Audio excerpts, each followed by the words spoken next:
Adapun isme-isme yang disampaikan tadi, yaitu ijtihad manusia saja. Ya, hari ini kita kan begini, umur biologis kita kan pendek, 60-70 tahun. Maka isme-isme yang tumbuh berkembang di tengah-tengah kita hari ini kita anggap sebagai sesuatu yang sangat penting, ya, sesuatu yang merupakan pencapaian luar biasa hebatnya. Tapi kalau kita letakkan diri kita di dalam spektrum sejarah yang panjang, maka itu hanya bagian dari ijtihad yang manusia, ya. Sehingga menurut saya tidak perlu kita kita istilahnya apa ya, seakan-akan isme itu akan menggantikan Islam. Enggak, yaitu ijtihad manusia. Besok akan ada isme baru, tapi al-Islam ya'lu wa la yu'la alaih. Islam akan tetap tegak teguh, insya Allah. Mudah-mudahan kita berada di dalamnya, bagian dari itu semua. Itu.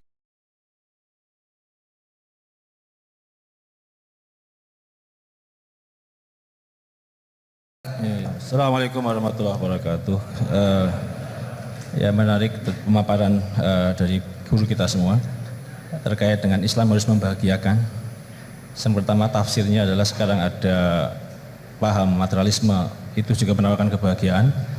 Paham hedonisme juga menawarkan kebahagiaan. Paham liberalisme itu juga menawarkan kebahagiaan. Jadi Islam bahagianya itu mungkin kita bisa menilai diri kita masing-masing. Hari ini paham apa yang kita pakai untuk bahagia? Apakah betul-betul Islam konsepsi atau Islam yang sudah berkembang jadi modernisme dengan kombinasi kapitalisme, liberalisme, kemudian hedonisme, kemudian yang saya sebutkan tadi bercepat. Jadi tafsirnya ayat ini menurut modernisme sekarang, kemudian dikaitkan dengan penjelasan tadi, kebahagiaan itu Islam membahagiaan. Orang sekarang dengan duit, sehingga monetisme menuhankan duit di mana-mana. Oleh karena itu Islam melakukan revolusi akidah. Bagaimana kembalikan kepada Allah Subhanahu wa taala sebagai satu-satunya yang memberikan kebahagiaan. Sehingga revolusi yang dilakukan kita sekarang apakah bisa dilakukan dengan revolusi takwa? Ali Imran 102. Ya ayyuhalladzina amanu taqullaha haqqa tuqatih wa la tamutunna illa wa antum muslimun. Allah memanggil kepada orang beriman yang diakui imannya untuk bertakwa dengan sebenar-benar takwa, menjadi iman yang disamakan dengan kekasih Allah, wali Allah, dan kemudian kalau tidak mati dalam keadaan Islam, yaitu iman yang terdaftar. Seperti Gus sampaikan tadi, dia punya satu kalimat tapi berharga sekali, itu iman yang terdaftar, yang murni, tidak kesyirikan. Pertanyaannya adalah bagaimana revolusi takwa kita buat untuk melawan revolusi industri hari ini yang sudah membuat orang tertipu. Sebagaimana Gus sampaikan, banyak orang tertipu, setan ahli tipu dengan lemah lembut, kasih sayang, dengan duit, ya. Sehingga bagaimana kita menghadapi tipuan-tipuan dunia seperti sekarang lewat revolusi takwa yang kita buat, dan bagaimana bentuk konkretnya, metodologisnya. Mungkin itu saja. Terima kasih. Assalamualaikum warahmatullahi wabarakatuh. Berikutnya penanya kedua dari tengah.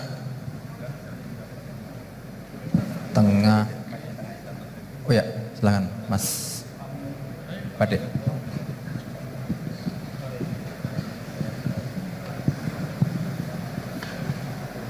Bismillahirrahmanirrahim. Assalamualaikum warahmatullahi wabarakatuh.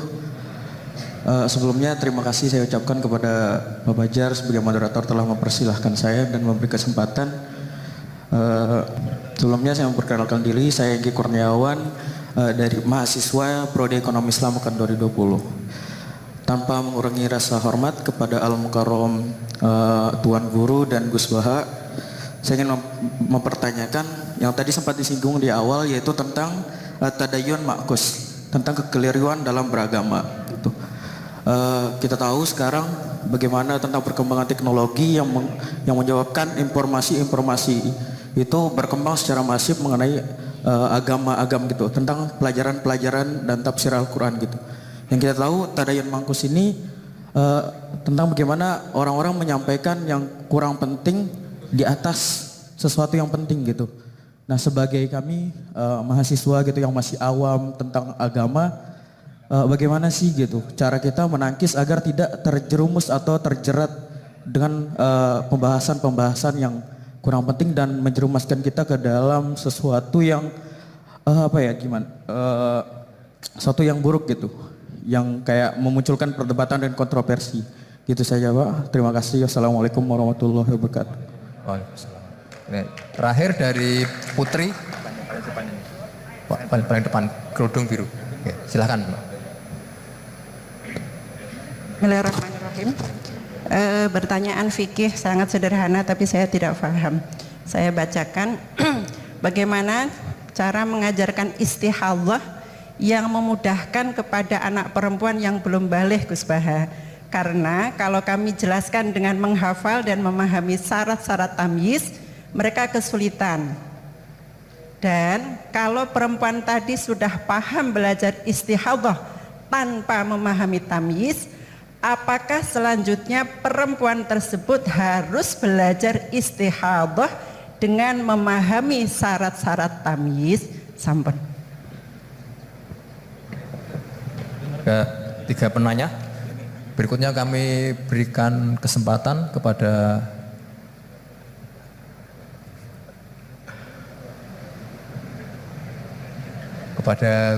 Gus Baha untuk menjawab. Kamu itu jadi jabat itu bukan tanggung jawab. Di sini itu ada DPPAI ya? Iya. Coba terang singkatan di DPPAI. Ben ngerti ben ono gunane. Baik hadirin yang berbahagia, di spirit yang diperintahkan oleh Gus Baha bahwasanya di UI ini ada DPPAI, Direktorat Pendidikan Pembinaan Agama Islam. Jadi menurut beliau itu gaji, maksudnya supaya jawab gajinya bentuknya akhirat. Menurut beliau yang berhak menjawab itu adalah orang DPPAI, waduh, karena yang bertanggung jawab atas Islam di UI. Bagus. Ya kan? Ini tak bantu.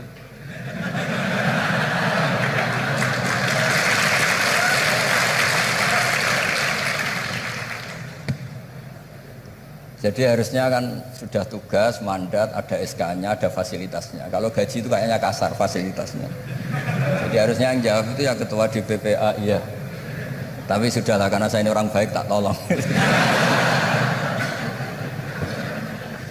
Begini ya, jadi perspektif Islam atau taqarrub ilallah itu mulai dulu itu orang mau tidak mau subjektif, tapi hukum pokoknya sama. Misalnya orang mencintai Allah, ada yang saking mencintainya itu tidak pernah nyebut Allah. Ada wali itu mencintai Allah tidak pernah nyebut Allah, karena dia takut ini nama sakral, jangan-jangan dilecehkan. Imam Malik itu pernah ada seorang pengemis datang, ya Imam Malik saya minta uang. Gitu. Imam Malik jawabnya itu, saya tidak punya uang, baru tidak bawa uang, juga tidak punya uang. Kamu besok ke rumah saya atau nanti ke rumah saya, tak kasih uang. Terus diberi nasihat sama temennya. Halal itu mbok ya Anda ngomong rozaqakallah. Ya, semoga Allah memberi rezeki kamu. Jawabnya Imam Malik itu apa? Saya masih hafal teksnya. Fa ana ujillu ismallahi ta'ala an askura indaman yakrohu sama'ahu. Ada yang baca sima'ahu walau dimna jumlatin. Saya tidak mau nyebut nama Allah pada orang yang nggak suka nama itu, meskipun tuh hanya secara apa itu eksplisit. Artinya kalau ndongakno serang di duit, jaluk duit kok kayak donga kira-kira itu. Wong saya mintanya uang kok dikasih apa? Doa. Jadi kadang-kadang orang cara mencintai Allah itu, lah ya bagi pengemis tadi rozaqakallah itu maknanya kan nggak mau memberi kan? Doa tadi kan disimpulkan nggak mau memberi. Sama seperti kita di Jawa ada keponakan misalnya mau mondok pamit padenya, kata padenya, ya wis le tak sangoni slamet, ya sudah tak sangoni slamet. Slamet ndonga tok gak modal akeh tunggale. Nah, berdoa saja tanpa modal. Nah, Sayyidina Umar radhiyallahu anhu itu diantaranya orang yang meriwayatkan hadis Innallaha ta'ala kallafani an asrifa anhu du'a. Allah memaksa saya, menugaskan saya supaya tidak semuanya itu dikonsultasikan kepada Allah Subhanahu wa taala. Sehingga banyak kiai kalau ada orang potongan rai mustajab, wajahnya itu tidak meyakinkan mustajab doanya. Iya saya ini miskin, utang saya banyak, nggak akan diijazahi disuruh doa atau duha atau baca waqiah. Karena sekali itu dipraktekkan dan kita tahu potongan gak mandi, itu nanti nyalahkan institusi doa. Jute saya duha juga tetap miskin, saya doa juga tetap miskin. Daripada Allah disalahin mendingan pon sing kerja tenanan. Sayyidina Umar ketika ada orang minta uang dan minta doa, kamu harus kerja yang serius. Fa innas sama ala tumtiru daban, langit tidak akan menghujankan apa? Emas. Jadi di mana-mana mencintai itu ekspresinya macam-macam.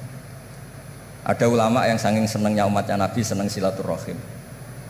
Ada ulama yang saking senengnya umat Nabi gak suka silaturahim dengan arti berkunjung karena itu dianggap mengganggu. Teman kita punya anak, punya istri, kadang pas harmonis kita datang terganggu. Wong saya pernah dolan di orang, pas tukaran sama istrinya, itu berhenti dulu ada Gus Pak, nanti teruskan. Ternyata orang tengkar itu diganggu juga agak suka. Jadi tiket, cek, ono Gus Pak, kok terus no. Jadi ternyata orang bertengkar itu agak mau diganggu. Setelah itu tak tanya, tadi diteruskan tengkar aja, materinya lupa Gus. Materi untuk nyerang istrinya lupa. Nah begitu juga zaman Rasulullah SAW. Banyak sahabat yang saking senengnya Nabi sering sowan istifadah. Ada yang saking senengnya Nabi nggak sowan, takut ganggu. Nabi punya keluarga, punya anak, punya istri. Ada yang saking senengnya Nabi, kalau ketemu Nabi itu melihat wajahnya sampai dia tahu detail wajah Nabi kayak apa, rambutnya kayak apa. Ada juga yang sama sekali ditanya, sifli wajah Rasulullah, tolong ceritakan ke saya wajah Nabi itu kayak apa. Saya tidak pernah melihat wajahnya Nabi. Loh, Anda ini sahabat masa tidak melihat wajahnya Nabi? Ijlalan rasa kalau ketemu beliau itu hormat sekali sampai agak berani menatap mukanya. Sama-sama seneng tapi ekspresinya beda. Saya kalau ngaji usul fikih di pondok saya sering cerita fal yukrim dhaifahu fal yukrim jarahu, itu Islam hanya memerintahkan ikram, memuliakan, tapi prakteknya beda-beda. Di kampung kamu ketemu tetangga tidak tanya itu sombong, tapi kalau di kota ketemu tetangga tanya namanya kepo. Dianggap ganggu privasi. Sama-sama maknanya ikram. Ibnu Abbas itu kalau sholat cepatnya bukan main.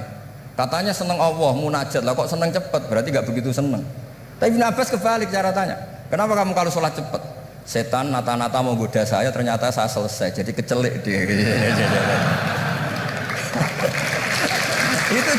itu juga ilmu. Ya artinya cara itu tidak usah distandarkan gitu. Ya monggo lah, sepenting ada sanadnya. Ada apa? Ada sanadnya. Ya saya seperti datang ke sini itu mungkin bagi Anda bagus. Wah Gus Pak kersorawo alhamdulillah. Jari santriku, waduh gak ngaji meneh diganggu wong UII. Jadi Anda statusnya bagi saya pengganggu. Nah, itu juga yang terjadi di tafsir. Wasab'atin idza raja'tum. Ada pelanggaran tertentu di puasa, itu kafarohnya itu fasyamu salasati ayamin fil haji wasab'atin idza raja'tum. 7 ketika kamu pulang. Itu kata Abu Hanifah, 7 hari ini boleh dilakukan di kawasan Mekah asal selesai haji sudah. Tapi bagi Imam Syafi'i pulang itu harus sudah sampai rumah. Sekarang saya beri pertanyaan, ketika Pak Fajar ini acara selesai terus dia pamit saya pulang, Gus saya tak pulang. Bagi saya dia sudah pulang meskipun masih di jalan. Tapi bagi istrinya istilah pulang kalau sudah sampai rumah. Lalu idza raja'tum itu pulang itu menurut siapa? Mas Majdi nanti ketika sudah pamit di bandara kita bilang sudah apa? Pulang. Tapi kata istrinya belum. Sama-sama istilahnya wasab'atin idza raja'tum. Ada kiai itu tidak pernah mikir Islam sama sekali. Sebenarnya sama Islam bukan main, tapi gak tahu mikir Islam. Tak tanya Islam agamanya pangeran Gus, mbok pikir keliru, ono sing duwe. Islam itu milik Allah, ya, mesti diurus sama Allah. Tidak usah kamu pikir. Allah sendiri nanti yang ngatur Islam. Ternyata saking tawakalnya nggak mikir. Ya ada juga yang mikir Islam semangat malah keliru saking semangatnya. Ya macam-macam. Sama-sama mencintai Islam. Coba kalau kamu seneng sama anak-anak, anak kamu main pakai motor atau pakai ontel. Pilihannya 2. Kamu peduli, ayo kawal nanti kalau jatuh, ayo kawal sama pembantu ini nanti kalau jatuh. Itu ya bukti cinta. Ada enggak? Sembarno ae wis pinter. Anakku wis pinter, nak tiba tangi dhewe, anakku sudah pinter kan. Itu juga penghormatan pada anak. Jangan kira makna seneng itu harus terbentuk satu versi. Seneng anak ya nak dolan dikawal. Ternyata yang membiarkan juga bentuk penghormatan bahwa anak ini sudah mandiri. Ya terus yang masalah istikhadah itu masyhur itu di riwayat Hamnah binti Jahsh ya. Hamnah itu haidnya melebihi hari wajar. Terus sama Nabi sudah kamu saya haidkan sesuai tanggal yang sebelum kamu kena penyakit ini. Itu kamu anggap haid, lainnya kamu anggap istikhadah. Itu istikhadah paling gampang. Ikuti saja fatwanya Imam Syafi'i. Jadi misalnya Januari kok 6 hari, Februari kok sampai Terus mulai ada penyakit sampai 1 bulan keluar darah, Maret keluar darah, itu kata Imam Syafi'i ngikuti riwayat tadi, sudah kamu fatahayati, terus sitata ayam, sab'ata ayam, terus Nabi ngendikan kamu menghaidkan seperti bulan-bulan sebelum kena penyakit istihadah itu. Lanya di istihadahkan. Itu namanya ruddat ilal adat. Jadi supaya ndak ribet pakai tamyiz diukur. Ini darah ini lebih kuat dibanding ini, yang lemah ndak kayak sing tukang delok ya sopo gitu. Apalagi yang ditanya itu lelaki gitu tuh. Oh, itu kan ya agak repot lah, coba lah, agama ini tidak perlu repot-repot seperti itu. Jadi ini sebagai senior saya kasihan sama Pak Junaid ini. Harusnya beliau nanti yang kena hisab pasti Pak Junaid. Jabatannya mau, tanggung jawabnya nggak mau. Ya tapi kebetulan ada orang baik di sini ya, alhamdulillah saja. Kalau ketemu saya itu cium tangan bolak-balik, tapi niatnya kayaknya mau supaya saya mau backup gitu. Nah ini yang satu pertanyaan Mas Wasdi ini masih kan 3, saya jawab 2.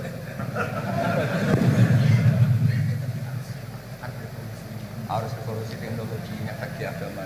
Oh iya, ya sebenarnya kan perubahan-perubahan itu setiap masa terjadi ya. Ya kita menganggap perubahan hari ini perubahan yang paling penting ya karena kita hidup di dalamnya. Tapi bagi generasi-generasi sebelum kita ya perubahan yang terjadi pada masa mereka itu yang paling penting gitu.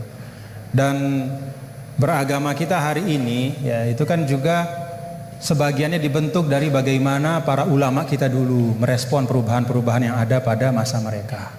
Jadi kalau kita lihat jangankan yang sekarang ya Gus ya, bahkan pada masa Imam Syafi'i pun kan, dan masa-masa para imam mujtahidin ya mereka itu sangat membuka diri dan melihat dinamika-dinamika yang terjadi dan menjadikan ya hal-hal yang terjadi di tengah masyarakat itu sebagai bahan penting untuk merumuskan pandangan keagamaan.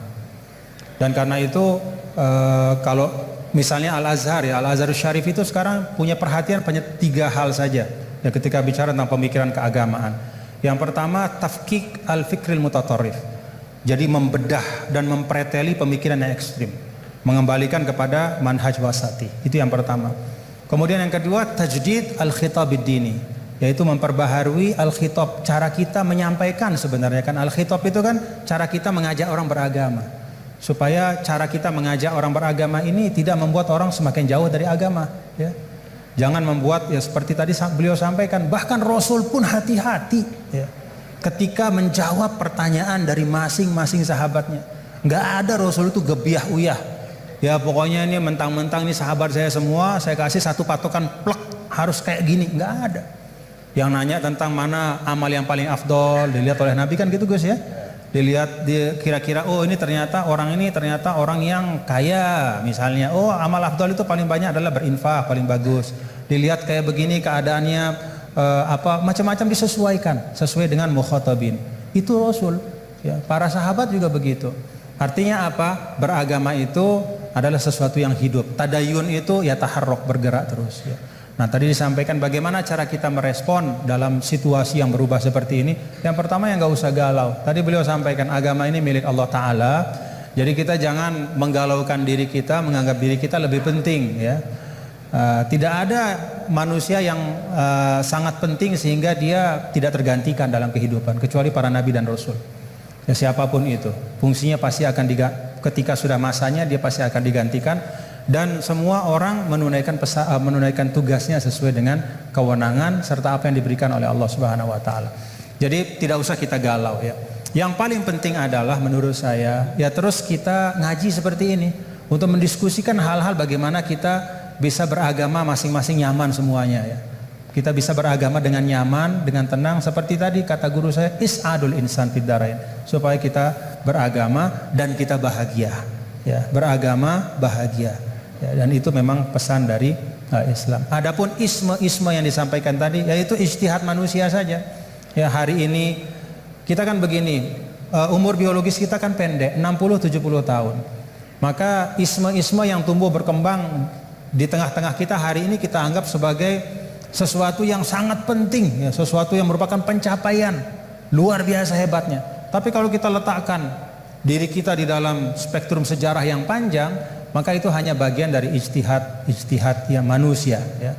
Sehingga menurut saya tidak perlu kita kita istilahnya apa ya, seakan-akan isme itu akan menggantikan Islam. Enggak, yaitu ijtihad manusia. Besok akan ada isme baru, tapi al-Islam ya'lu wa la yu'la alaih.